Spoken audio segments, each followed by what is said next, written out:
आज हम बात करने वाले ऐसे शख्सियत की जो किसी इंट्रोडक्शन की मोहताज नहीं। सरस्वती का दूसरा अवतार व स्वर कोकिला कहलाने वाली प्रसिद्ध गायिका लता मंगेशकर का मल्टीपल ऑर्गन फेलियर से हुआ निधन।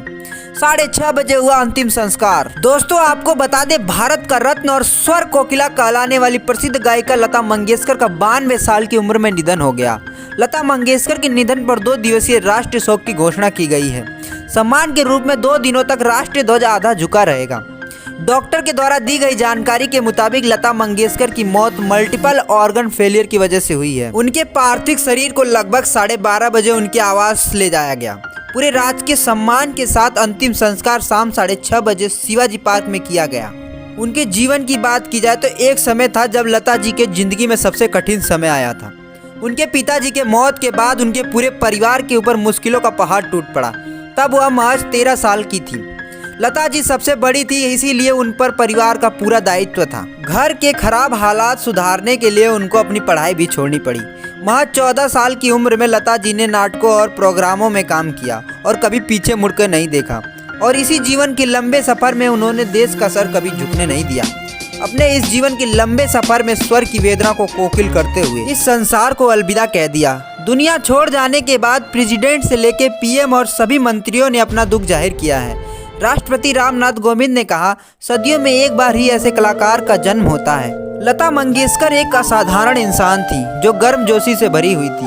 दिव्य आवाज हमेशा के लिए शांत हो गई है, लेकिन उनकी धुन अमर रहेगी, अनंत काल तक गूंजती रहेगी। उनके परिवार और फैंस के प्रति मेरी संवेदना।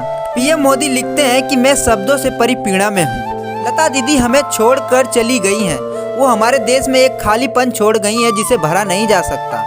आने वाली पीढ़ियां उन्हें भारतीय संस्कृति के दिग्गज के रूप में याद रखेंगी, जिनकी सुरीली आवाज ने लोगों को मंत्रमुग्ध करने की अद्वितीय क्षमता थी। अमित शाह लिखते हैं कि मैं खुद को सौभाग्यशाली समझता हूं कि समय समय पर मुझे लता जी का स्नेह और आशीर्वाद प्राप्त होता रहा। अपने अतुलनीय देश प्रेम और मधुर वाणी और सौम्यता से वो सदैव हमारे बीच रहेंगी।